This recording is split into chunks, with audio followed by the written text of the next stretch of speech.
la palabra del Señor. Gloria a Dios. Alabado sea Deus. Vamos estar orando para que Deus venha utilizar tu hija em nome de Jesus, que o Senhor venha poner palavra na boca de tu serva, que ela venha transmitir essa palavra no nosso coração, que nós outros possamos ser alcançados, que aquilo que nós outros não podemos entender, que o Espírito Santo de Deus venha nos fazer entender em nosso sentir, em nosso coração, em nome de Jesus, amém? Senhor Deus Padre Todo-Poderoso, mais uma vez, Senhor, eu quero apresentar assim diante de ti, Senhor.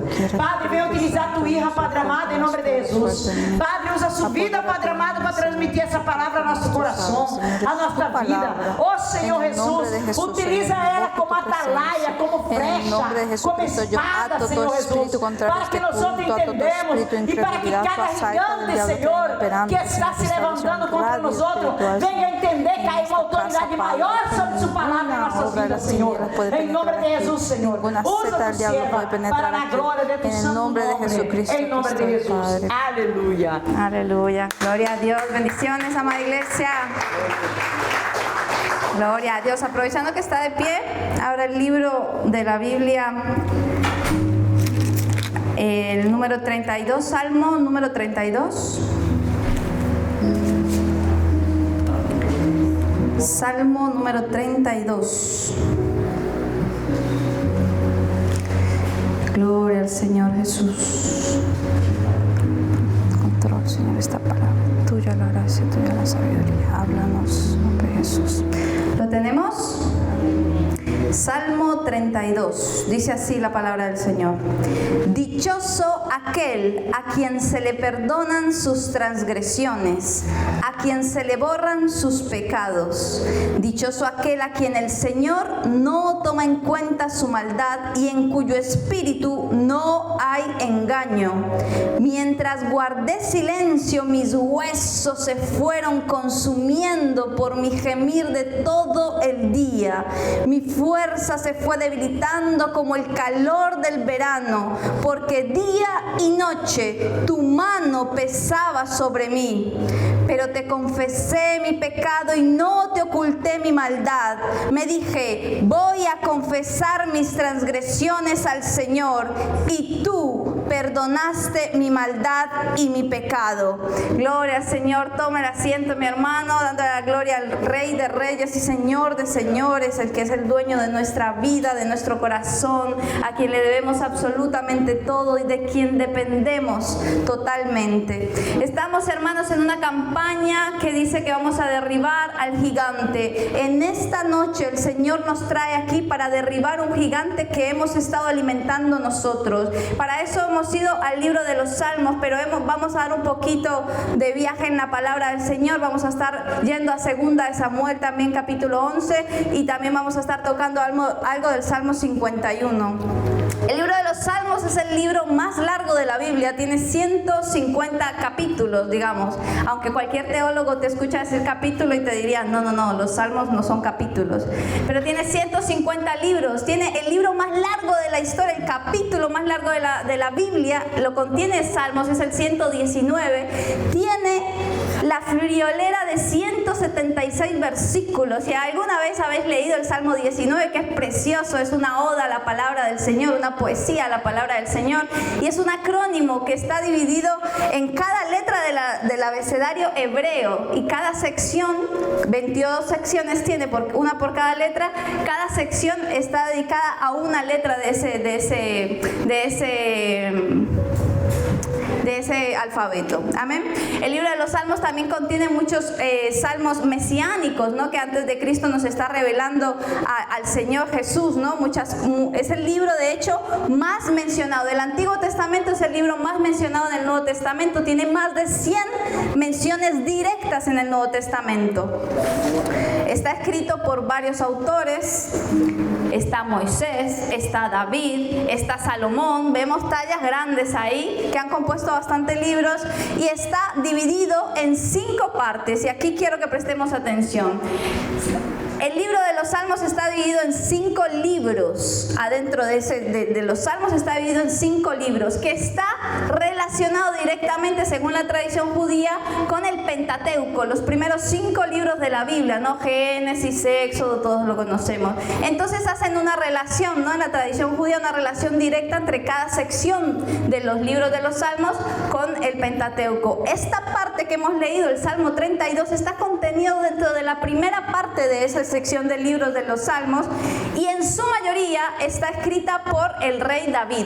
Precisamente este que acabamos de leer lo escribió el rey David, y ese primer libro tiene una peculiaridad, y es que está enfocado en el ser humano, precisamente como Génesis, ¿no? Que vemos ahí la historia del ser humano como es plantado en el jardín.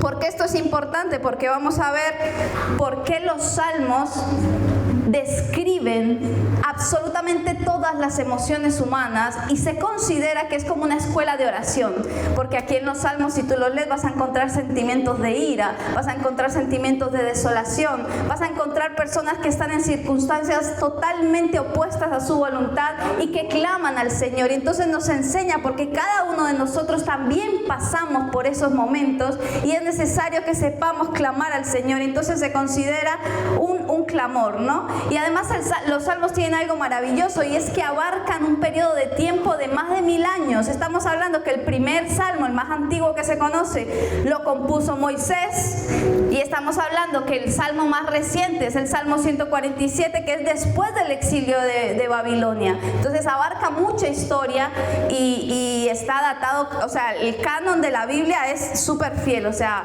los salmos están escritos desde hace un montón de tiempo y se aplican a todos nosotros en muchas circunstancias, porque nos describen muchas situaciones humanas. Como os contaba, este salmo, el Salmo 32, lo escribió nuestro querido rey David. Esta semana hemos estado viendo, esta semana que pasó, prédicas acerca del rey David, y no me digan, esto no es casualidad, hermano, el Espíritu Santo hoy nos trae una palabra y viene muy direccionado con lo que veníamos viendo en las prédicas anteriores que encabezó mi esposo. Vamos a desglosar un poquito el Salmo 32, pero vamos a contextualizar. El Salmo 32 lo escribe David, el rey David, en un momento bien especial. Los que conocéis la historia, sabéis que David se crió en una familia en la que él era bastante apartado, bastante rechazado. Él mismo lo describe en un salmo que dice: ajeno era a mis propios hermanos, y los hijos de mi madre me trataban como un ajeno. ¿Por qué? Porque según la tradición del Talmud dice que a David lo consideraban un hijo ilegítimo, ¿no? Por un malentendido que hubo. Creían que la esposa de Isaí, que es su padre, había pecado, y David como que no era muy... Después se comprobó que sí que era hijo, y de hecho Dios ayudó en esa comprobación, porque Dios es fiel y es maravilloso. Pero ¿por qué es importante esto? Porque David fue rechazado en su propia familia por sus propios hermanos. De hecho, la Biblia dice que él efectuaba las labores más bajas, ¿no? Las más peligrosas: enfrentar osos, enfrentar leones, cuidando las ovejas. Pues no es una tarea que le ponen al hijo favorito, ¿no? Y bien vemos que cuando viene Samuel a ungir al hijo de Isaí como rey, nadie se le ocurrió pensar que David iba a estar ahí. Es más, después lo tienen que llamar para que venga. Entonces, ¿qué quiere decir con esto? David fue rechazado en su familia. David creció con ese rechazo. Y David fue rechazado después y perseguido por el rey Saúl, como todos sabemos. David se crió en un contexto de rechazo, pero viste que la Biblia dice que aunque tu madre y tu padre te hayan abandonado, con todo Jehová te recogerá.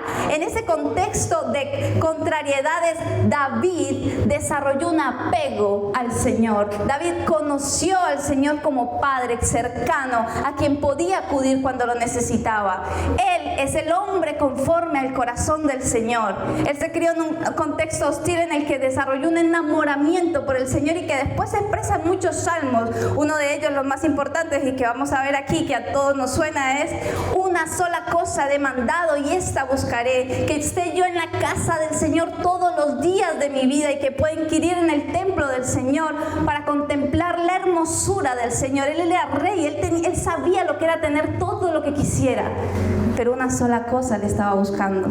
Y hoy el Señor nos llama a recuperar esa comunión, derribando un gigante que nos está haciendo impedimento a muchos. Amén. Vamos allá.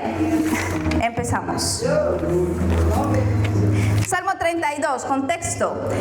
David venía de ganar muchas batallas. David venía ya de tener un ejército profesional. David era un rey de más o menos 48, 50 años. Y dice la palabra del Señor en 2 de Samuel capítulo 11, que cuando, de hecho si quiere vaya abriéndola porque ahora vamos a ir ahí. Dice la palabra del Señor que David, en la época en la que los reyes tenían que ir a la guerra, David se quedó en Jerusalén.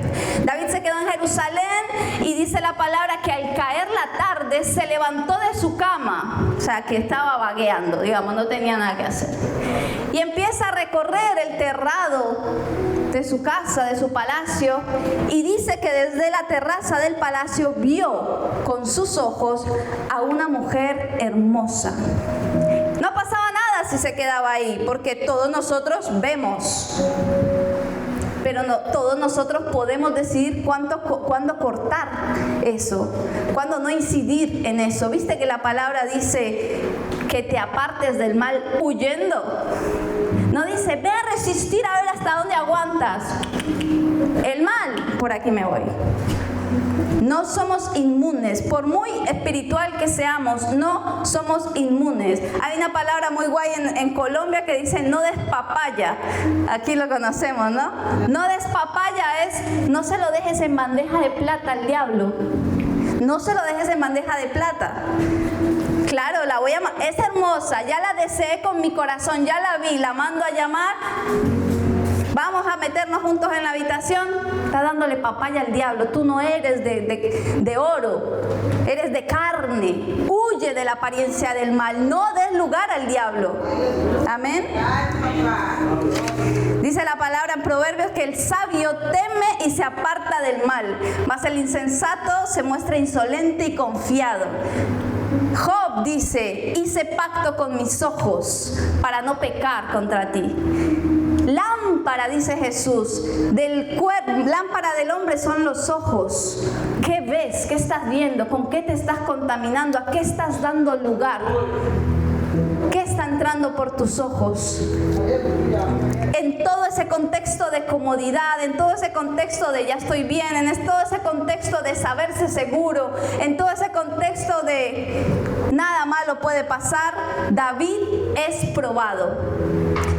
David es probado con una mujer que no era una mujer del pueblo, de la plebe, era una mujer de la alta clase, era hija de uno de los valientes de David, era nieta del consejero más ilustre de toda la nación, era una mujer que tenía un esposo y ya con eso David tenía que haber cortado. Tenía un esposo que también era valiente de David, que no era nato en Israel, pero que había adoptado a Dios como su Dios, que había adoptado a la nación como su nación, que estaba luchando en primera línea de batalla por su rey, que en ese momento estaba traicionándolo con su esposa. Al momento de pecar con Betsabé, David tenía 7 esposas por lo menos y 10 concubinas. No tenía necesidad. Dios mismo cuando lo increpa le dice, y si te hubiese sido poco lo que ya te he dado, te hubiera dado más. No tenemos excusa cuando pecamos. No tenemos excusa. Y ahí entra, y ténganme paciencia porque ahí entra el tema de esta prédica. Amén. David era el líder espiritual de Israel, por lo cual tenía más peso lo que él hiciera. Los líderes tienen más peso. Los líderes les será demandado más responsabilidad. Los líderes tienen que estar más alerta. David era la cabeza de Israel en ese momento, espiritualmente y políticamente. Y le estaba dando una papaya tremenda a Satanás. Vamos un poquito a 2 de Samuel, capítulo 11. Porque aquí vamos a hacer unas cuentas, ¿vale? Dice así la palabra del Señor. En En la primavera, que era la época en que los reyes salían de campaña, David mandó a Joab con la guardia real y todo el ejército de Israel para que aniquilara a los amonitas y sitiara la ciudad de Rabá. Pero David se quedó en Jerusalén.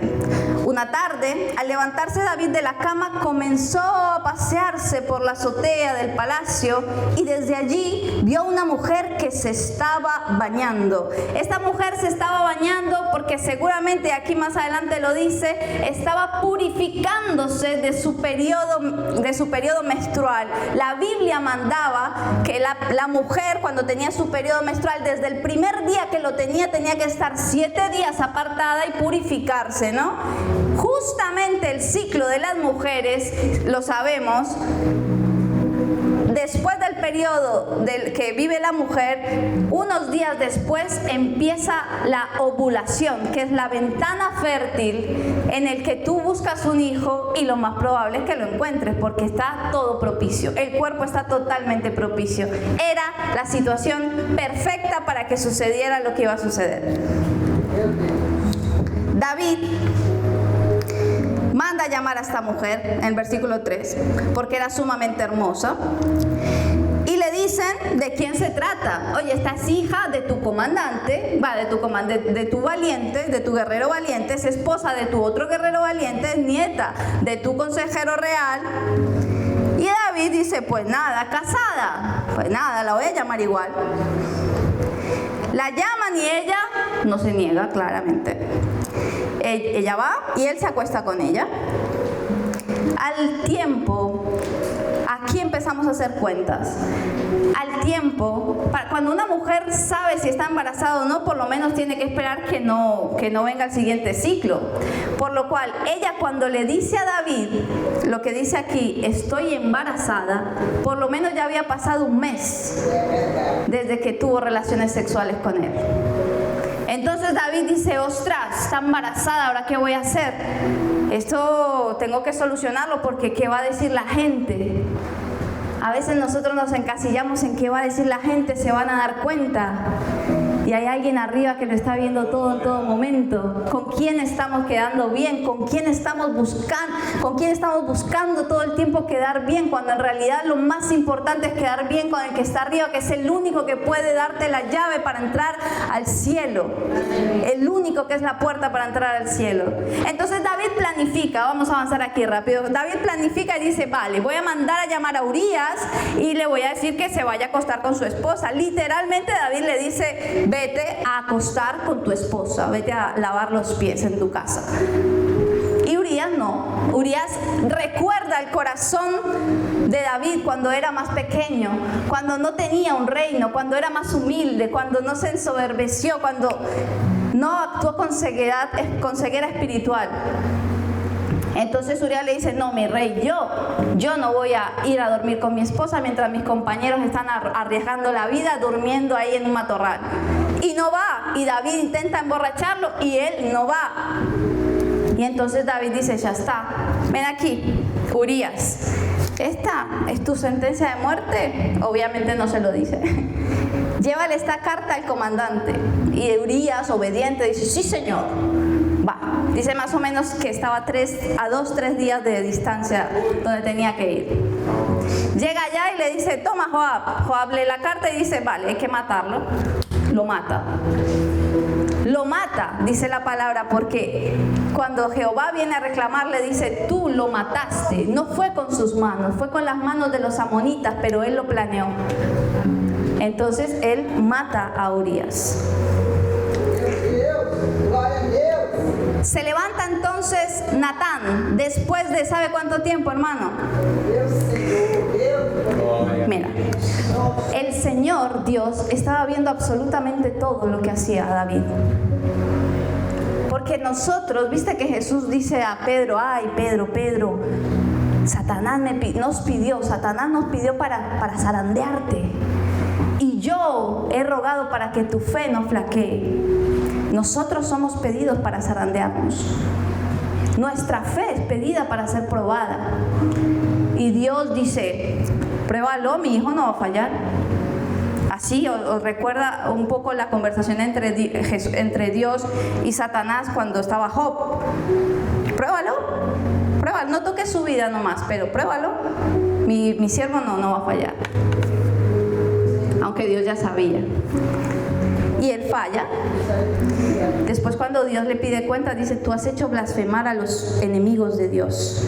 Ustedes que son padres, imagínense cuando vienen a hablarles mal de sus hijos. Qué rabia. Y que tengan razón. Qué rabia. Imagínate Dios. Qué rabia. Y entonces aquí pasa algo. La chica queda embarazada. David queda como un rey muy bueno. Porque nadie, de hecho Betsabé quizás nunca se enteró que su marido fue asesinado por David. Ella vino y dijo: Urías murió en la guerra. Y ella habrá dicho: uf, qué mal, tengo que cumplir el luto de 7 días obligatorio de la ley. Qué mal que murió mi esposo, pero qué bien, porque la ley decía que los adúlteros tenían que morir, los dos. Qué bien que no tengo que morir. Qué mal que murió mi esposo, pero oye, ella nunca se enteró quizás de que fue David el que planificó todo. Entonces David queda como un héroe, deja pasar el luto obligatorio, que eran 7 días, y se casa con Betsabé. Y entonces el niño, todo esto está pasando con David 9 meses, hermanos, de 9 a 10 meses más o menos. David, el que era conforme al corazón de Dios, el que no podía pasar un día sin la presencia del Señor. Pensemos qué pasó en ese tiempo. 10 meses. David se casa con Betsabé, queda embarazada ella tiene el hijo, y entonces cuando tiene el hijo viene el profeta Natán. ¿Ves? Dios esperó. Viene el profeta Natán y le plantea la situación que ya hemos visto. Rey David, había un hombre que no tenía ovejas, solo tenía una, y entonces había otro rico que tenía muchas ovejas, y entonces vino alguien a visitar al rico, y el rico, porque no quería gastar sus ovejas, fue y le quitó la única ovejita que tenía al pobre y la mató. Y David pronuncia ahí una sentencia que después se cumple en su vida, se cumple en sus hijos, y lo vimos el domingo. Y dice: ese merece morir. 4 veces tiene que pagar, 4 veces más tiene que pagar. Hermanos, la reflexión que traemos hoy aquí es que David estuvo 10 meses alimentando a un gigante que se llama acusador. A un gigante que se llama acusación.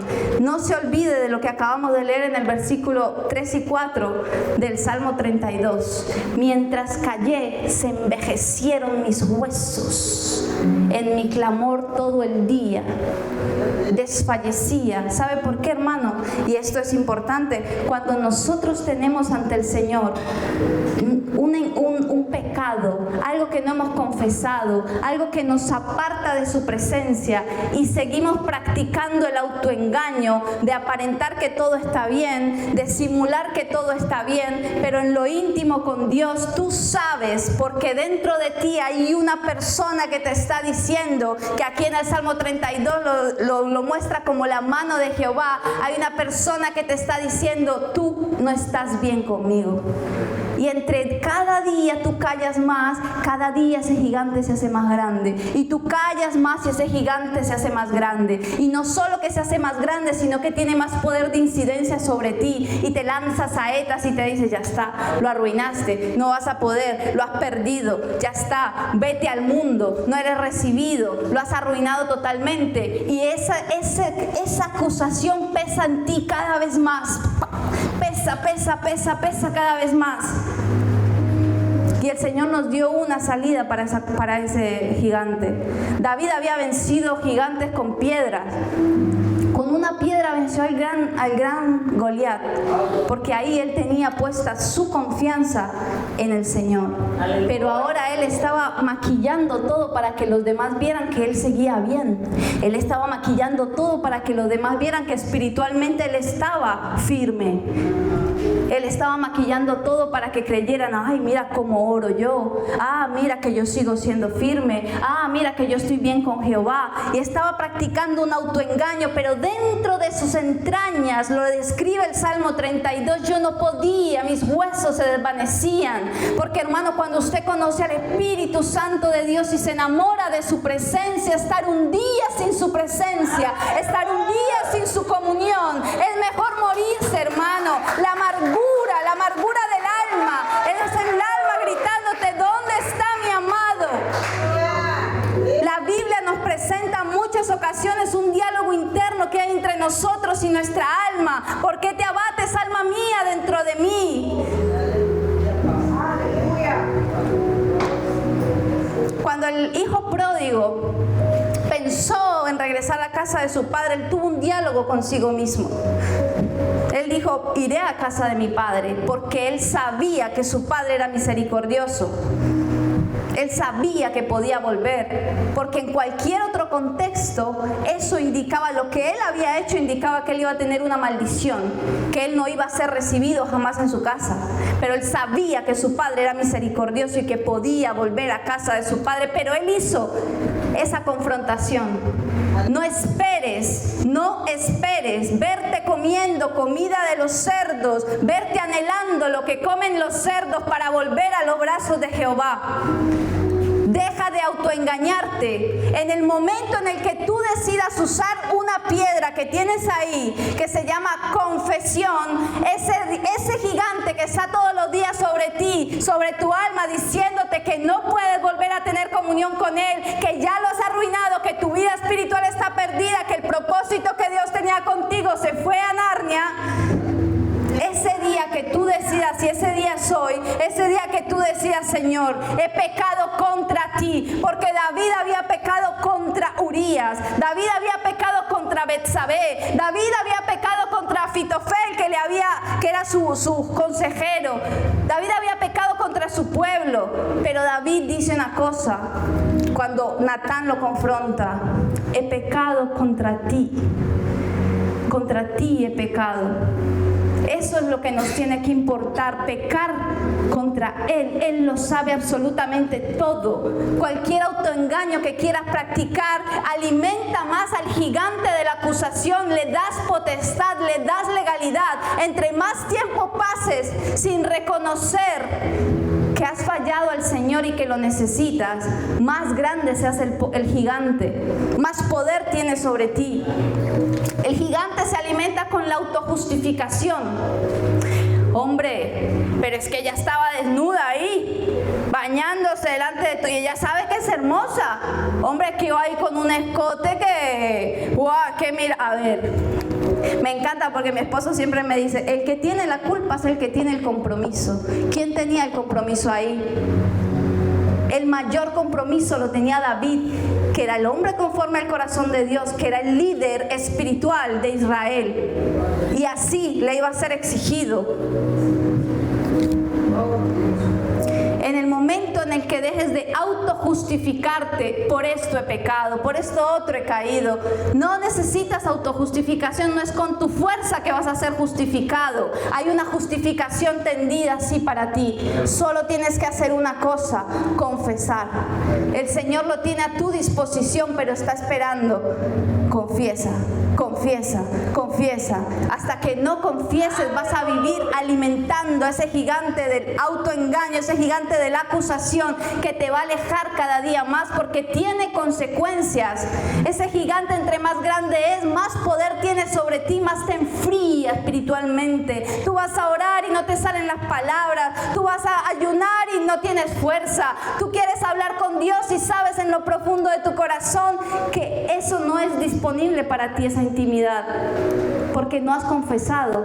Viste que antes de dar el diezmo, antes de orar, la Biblia te dice que vayas a perdonar a tu hermano. Haz las paces con Dios. Hasta que no hagas las paces con Dios, no vas a recuperar esa intimidad. ¿Y cómo puedes postergar? ¿Cómo puedes seguir postergando esa intimidad con el Señor? El Señor te echa de menos.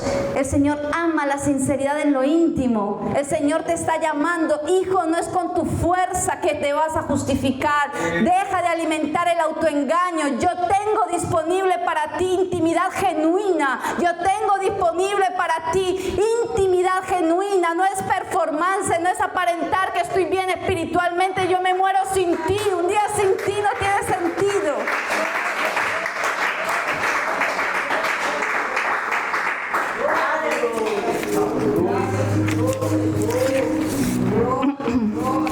Vamos a ir un momento, hermanos, porque esto es interesante. Primera de Juan, capítulo 1. Capítulo 1, versículo 6. Primera de Juan, capítulo 1, versículo 6. Hermanos, el rey de la autojustificación, el ejemplo más claro lo tenemos en Adán. Cuando Adán peca, viene el Señor y le dice, ¿qué has hecho, Adán? Y Adán le dice, la mujer que tú me diste. El Señor va a Eva y le dice, la serpiente, buscando excusas. La autojustificación de Adán. Después viene el caso de Caín. Caín, ¿qué has hecho? ¿Soy yo, guarda de mi hermano? Y niega lo que ha hecho. El Señor seguía esperando una confesión. Después viene Samuel y le dice a Saúl, Saúl, ¿qué estás haciendo? Rindiendo aquí sacrificio cuando a ti no te corresponde. Ah, no, es que tú tardabas. Autojustificación. El Señor esperaba confesión. La autojustificación nos aleja de la misericordia, de la redención. Vamos ahí, Primera de Juan, capítulo 6.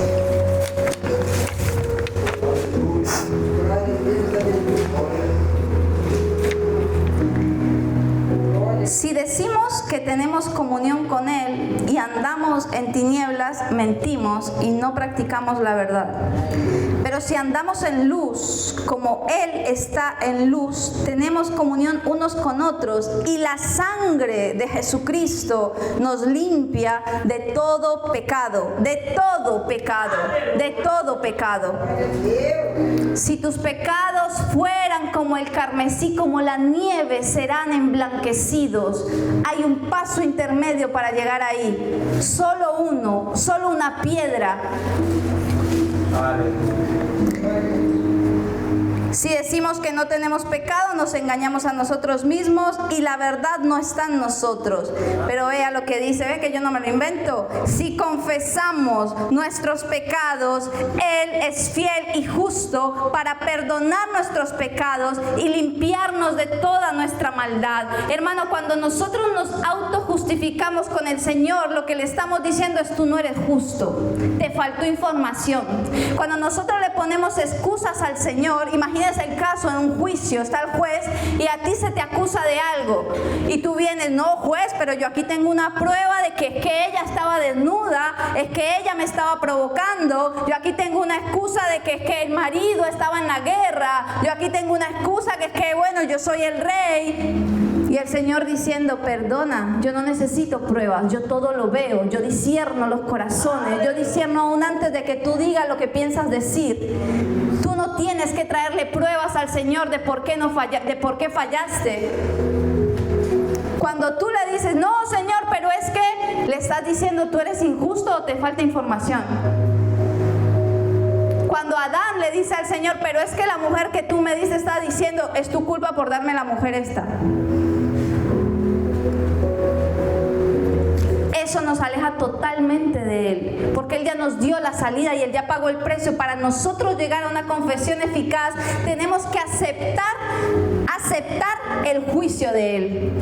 Cuando viene el profeta Natán, y eso está en 2 Samuel capítulo 12, a decirle a David lo que le va a pasar, David enseguida, lo primero que dice es: ah, Jehová, he pecado contra ti. Él lo reconoce inmediatamente. Porque no hay escapatoria, Él no se autojustifica, y ahí está el por qué tenemos que intentar imitar a David. Inmediatamente inmediatamente él dice: Jehová, he pecado contra ti, lo reconozco, he hecho lo malo delante de tus ojos. Si hay algunos ojos que me importa hacer lo bueno delante de tus ojos. Entonces, cuando confesamos nuestros pecados, estamos diciéndole: Señor, tu juicio es justo, tienes razón, yo merezco la muerte, yo merezco ir al infierno, pero también recibo tu misericordia, porque el Señor es justo y dice: tú mereces la muerte, pero aquí dice que ya fue pagado, aquí dice que tú ya tienes acceso, porque yo ya tengo un culpable, yo ya tengo un culpable en lugar de ti. Esto funciona como un intercambio. Usted llega con su pecado y el Señor dice: es culpable, Jesús lo pagó. Es culpable, Jesús lo pagó. Nosotros tenemos que reconocer que el juicio de Dios es justo. Señor, efectivamente he pecado, efectivamente merezco la muerte, pero yo recibo tu misericordia. Ese es el acto de confesión, reconocer que hemos fallado, reconocer lo que merecemos. Y entonces entra el Señor con su gracia. Satanás quiere evitar que tú llegues a esa confesión, porque eso le quita poder sobre ti y sobre mí. Eso es lo que más quiere Satanás, evitar que tú llegues a esa confesión y retomes tu intimidad con el Señor. Porque mientras tú no confieses, seguirás estancado. Mientras tú no confieses, no llegarás a cumplir el proyecto de Dios en tu vida. Mientras tú no confieses y alimentes el autoengaño, estarás cada vez más lejos del Señor y cada vez te dolerá menos fallarle. Si a ti no te duele ya fallarle al Espíritu Santo, enciérrate, como decía Gigi Ávila. Usted ve que se está enfriando, enciérrese 3 días a ayunar. No podemos permitir que ese fuego se apague, porque de eso depende. ¿Vieron que la palabra de Dios dice: cuida la salvación con temor y temblor? La gracia no es un permiso para pecar deliberadamente. Nosotros caminamos en un mundo en el que podemos ensuciarnos, pero ligerito tenemos que ir a acudir a los pies del Señor y lavarnos de nuevo con la sangre que Él ya nos ofrece. No podemos permitirnos apagar al Espíritu Santo, porque sin Él es imposible sobrevivir en santificación en este mundo. No eres inmune. Puede ser el mismísimo David que expulsa demonios con su arpa. Puede ser el mismísimo David que compuso 73 salmos. Puede ser el mismísimo quien tú quieras, pero no eres inmune. No eres inmune y Satanás sabe por dónde atacarte. Tenemos cosas de qué confesar y no es: solo el adulterio es pecado, solo la fornicación es pecado. Cada vez que tú no le das su lugar al Espíritu Santo, estás pecando. El que sabe hacer lo bueno y no lo hace, está pecando. Cuando tú eliges dormir más por no buscar al Espíritu Santo, cuando tú eliges me voy con el mundo para quedarle mal al Espíritu Santo, estás quedando bien con los satanistas, estás quedando bien con los brujos, estás quedando bien con absolutamente todo el mundo que no te da la salvación. Un día el Padre te preguntará: ¿qué estás haciendo con la gracia que yo te di? Porque a veces cuidamos más otras cosas que el regalo más grande. Con temor y temblor nos manda Pablo a cuidarlo. Imagínese que un rey, hermano, viene el rey de España aquí y le da a usted un jarrón. Y dice: cuídame este jarrón 1 año. A ver usted cómo va a tratar ese jarrón, que es valiosísimo. Yo estoy segura que va a intentar cuidarlo, que va a intentar que no se rompa. Porque un día el rey va a volver y le va a decir: ¿que usted qué hizo con mi jarrón? Seguro que no va a tomar mate en ese jarrón para que se manche. Un día el Padre le va a decir: esa túnica que usted tiene blanca fue emblanquecida con la sangre de mi hijo. Y le va a decir: ¿usted qué hizo con eso? ¿Usted la mancilló? ¿Usted se la llevaba de picnic para ensuciarla en el barro? Todos tendremos que dar cuentas un día.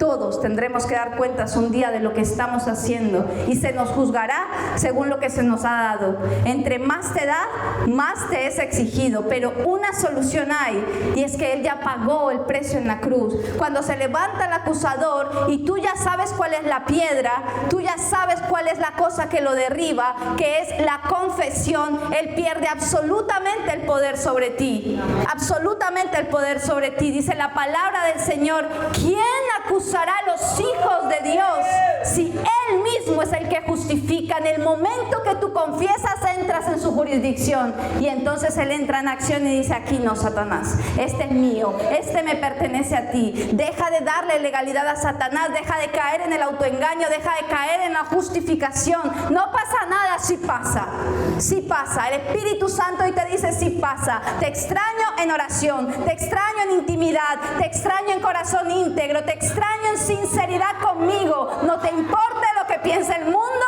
impórtate lo que pienso yo, porque yo soy el que te da salvación. Eso es lo que nos manda el Señor. Tenemos un acusador todos los días. Tenemos una lucha todos los días. Satanás todos los días está ideando la manera de sacudirte. Y somos propensos, y dijo Jesús: es imposible que no resbaléis. Es imposible. Pero tenga usted claro, no le crea a Satanás. El precio ya fue pago. Acéptelo. Señor, yo te fallé, pero recibo tu perdón. Señor, yo confieso mi pecado que tiene nombre y apellido. Yo confieso que he sido así, que he sido asá, que he actuado malamente, que he hecho locamente, como dice la palabra. Y eso te lleva a una reconciliación genuina. Si no tenemos relación genuina con el Espíritu Santo, estamos perdidos. Cada día te va a doler menos fallarle, cada día vas a estar más frío, cada vez te va a importar menos orar, cada vez te va a importar menos. Satanás no va a venir de una con una roca a vencerte, va a venir poniéndote trampitas para que te vayas cada día más lejos del Señor. Y si estás lejos del Señor, eres vulnerable. ¿Quieres la protección del Señor? Confiesa, confiesa a Él, confiesa: Señor, reconozco. Hoy es una noche de reconciliación. El Señor dice: yo te quiero proteger, yo te quiero justificar, yo te quiero santificar, yo quiero hacer de ti la persona que yo llamé a ser, yo quiero hacer de ti esa persona que tú sueñas ser en Dios. Yo quiero, déjate. ¿Cómo te dejas? Recibiendo su perdón. ¿Cómo lo recibes? Confesando. Amén. Vamos a orar en el nombre de Jesús.